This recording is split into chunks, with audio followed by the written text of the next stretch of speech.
호로고르는 사적 제467호로 경기도 연천군 장남면 원당리에 위치하는 고구려 성입니다. 북동쪽에서 남서 방향으로 흐르는 임진강에 접한 현무암 천연절벽 위에 있는 강가 언덕 위 평지에 세워진 성입니다. 먼저 호로고르의 유래를 살펴봅시다. 삼국사기에 의하면 호로고르 주변의 임진강은 삼국시대부터 호로탄, 호로하 등으로 불렸는데 호로고르는 호로하 근처에 있는 옛 성이라는 뜻입니다.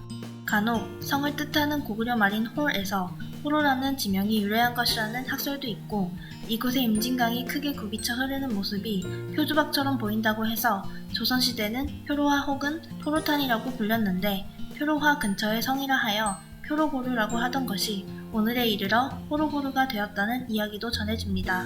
호로고르에 대한 최초의 기록은 1670년에 편찬된 대동지지에서 알 수 있습니다.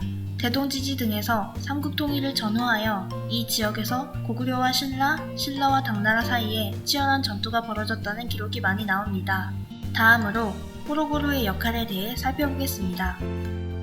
자비령로는 서울, 양주, 연천에 장단, 개성, 금천, 평산, 서흥, 황주, 평양을 연결하는 고대의 주요 도로입니다.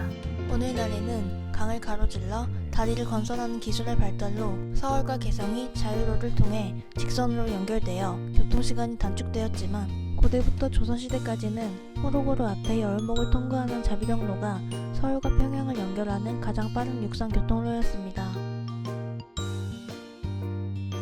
임진강 하류 방면에서 배를 타지 않고 건널 수 있는 최초의 여울목으로서 육로를 통해 개성 지역에서 서울 지역으로 가는 최단거리에 해당합니다. 서해에서 호로고르까지의 임진강은 수심이 깊어 배를 타지 않고는 건널 수 없지만 호로고르 앞은 임진강에 합류하는 작은 하천의 퇴적작용으로 수심이 낮은 여울목이 발달했기 때문에 비가 오지 않아 수심이 얕을 때는 걸어서도 다닐 수 있었습니다. 임진강 북쪽 절벽은 주성절리가 15에서 20m 높이로 발달해 있어서 백제군과 신라군이 배를 이용해 강을 건너더라도 높은 주성절리를 넘는다는 것은 불가능에 가까웠습니다. 따라서 고구려군은 이러한 주성절리를 방어에 10분 활용하는 한편 주성절리가 강물의 흐름에 의해 깎여나가 적군의 침입이 가능해진 곳에서 성을 쌓아 지킴으로써 임진강 북쪽의 넓은 지역을 효율적으로 방어할 수 있었습니다. 조선시대에는 호로탄이라 하여 장단을 통해 개성으로 들어가는 주요 길목이었으며 6.25 전쟁 때는 북한군의 주력 전차부대가 개성을 지나 문산 쪽으로 직진하지 않고 우회하여 이곳에서 강을 건넌 지점이기도 하고 인천 상륙작전 후 38선을 돌파하던 국군 제1사단도 이곳을 경유하여 평양을 진격한 곳이기도 합니다. 호로고르의 특징에 대해 알아보도록 하겠습니다. 임진강 유역에는 강가 절벽에 수십 킬로미터에 걸쳐 높이 10에서 15m 정도의 수직 절벽이 형성되어 있습니다. 때문에 강가 절벽의 구릉에 성을 축조할 경우 수직 절벽을 이용해 특별히 성벽을 쌓지 않더라도 적을 막아낼 수 있는 천혜의 요충지를 제공합니다. 호로고르의 경우에도 동쪽만 제대로 된 성벽을 쌓으면 되었기 때문에 노동력과 시간을 대폭 줄일 수 있었습니다. 성벽은 지반을 평탄하게 다진 뒤 1m 정도 높이로 흙을 다진 위에 성벽을 쌓아 올렸습니다. 성돌의 재료는 근처에서 쉽게 구할 수 있는 현무암으로 약 1.8m 정도 높이로 쌓았습니다. 성벽이 붕괴되는 것을 막기 위해 외벽 아랫부분에 한 겹 더 덧대어 쌓은 보축 성벽 기법을 보이고 있습니다. 호로고르에서는 고구려 기와가 다량 출토되는 것으로 보아 고구려인들이 만든 기와 물건이 있었던 것으로 추측되고 있습니다. 당시 기와가 왕궁이나 사찰 등 국가적으로 중요한 건물에만 사용된 건축자재였던 것으로 미루어 보아 호로고르는 다른 성들보다 그 위계가 매우 높았다는 것을 알 수 있습니다. 또한 성 안에서 출토되는 마당, 토기, 다양한 동물 뼈들을 통해 이 유적이 단순한 군사적 기능을 뛰어넘어 당시 고구려인들의 정신적 부분까지도 다스리는 성스러운 장소였다는 것을 알 수 있습니다. 호로고르는 다음과 같은 축성 단계로 쌓았다고 합니다. 1단계, 성벽이 들어설 곳에 일정 높이로 흙을 쌓고 중앙은 성벽의 높이만큼 판축하여 쌓는다. 2단계, 판축 성벽에 기대어 석축 성벽을 쌓는데 제1채 성벽과 제2채 성벽 사이에 두껍게 뒷체음하여 상벽의 방어력을 높였다. 3단계, 채성벽의 하중을 받쳐주기 위해 보축 성벽을 쌓는다. 4단계 보축 성벽을 지탱하기 위해 보축 성벽 하단부에 일정 높이까지 흙을 다져 쌓는다. 하늘에서 보면 호로고루는 동서 방향으로 긴 삼각형 모양을 하고 있습니다. 고구려군은 강의 침식작용으로 생겨난 용암대지를 이용해 성을 만들었는데 성의 북쪽과 남쪽은 높이 20m에 가까운 긴 기둥 모양의 절벽인 주상절리가 발달하여 자연적인 성벽 역할을 하였으므로 넓고 평탄한 지형으로 연결된 동쪽에만 인공 성벽을 쌓아 그 내부를 성으로 활용하였습니다. 성 내에는 각종 건물과 집수시설을 만들었습니다. 집수시설은 방형으로 굴착하여 석축을 쌓아서 마감하였는데 이후에는 구역공법으로 방수 처리를 하고 건물을 구축하는 특수한 구조가 확인됩니다. 다음 호로구루에서 발견된 유물에 대해서 살펴보겠습니다. 성벽 정상부 주변에는 고구려 토기편을 비롯하여 삼국시대와 고려 조선시대의 각종 어편들이 선재되어 있습니다. 성벽 내부에서 출토되는 유물의 양상은 원삼국시대 탄할문 토기편, 고구려 토기편이 여러 점 발견되고 있습니다. 호로구루에서는 토기와 기와류, 석기, 철기 등 다양한 고구려 유물이 출토되었습니다. 그중 가장 많은 양을 차지하고 있는 것이 기와입니다. 고대 사회에서 기와는 매우 귀한 건축자재였기 때문에 왕궁이나 사찰 등 공공 건물에만 사용되었는데 기와가 이처럼 많이 출토된다는 것은 호로구루가 기능적으로 매우 중요한 성이었다는 것을 객관적으로 보여주는 증거라고 할 수 있습니다.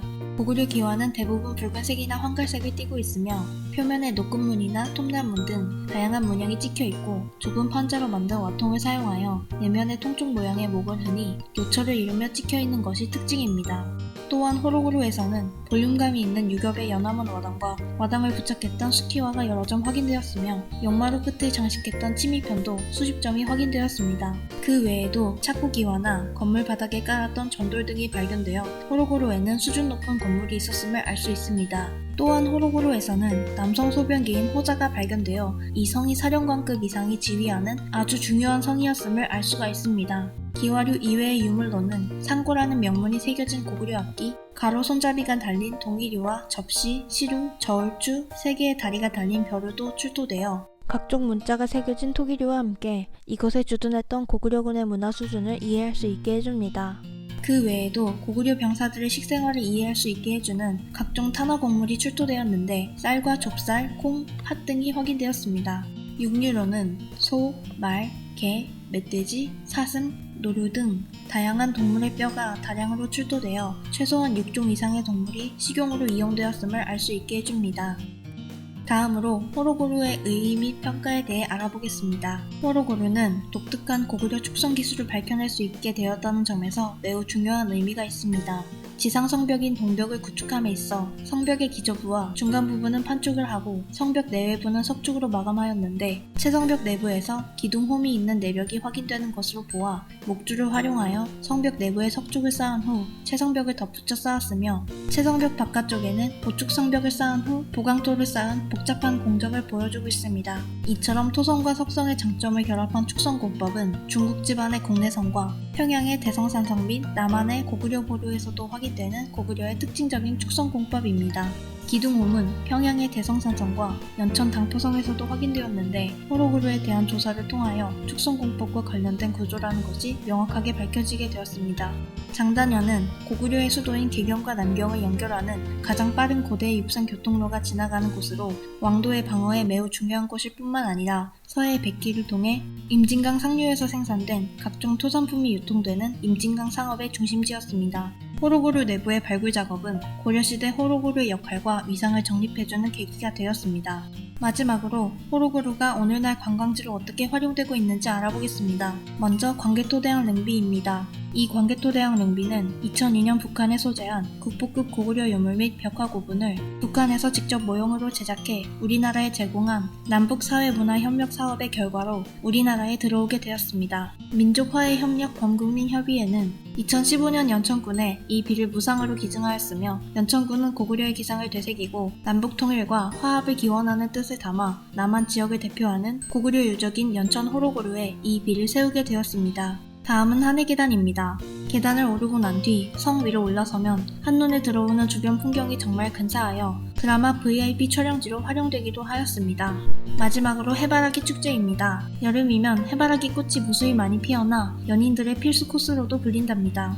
우리 모두 호로구르에 가서 살아 숨쉬는 듯한 고구려의 역사를 체험하고 소중한 사람들과 좋은 추억을 담아보는 것은 어떨까요?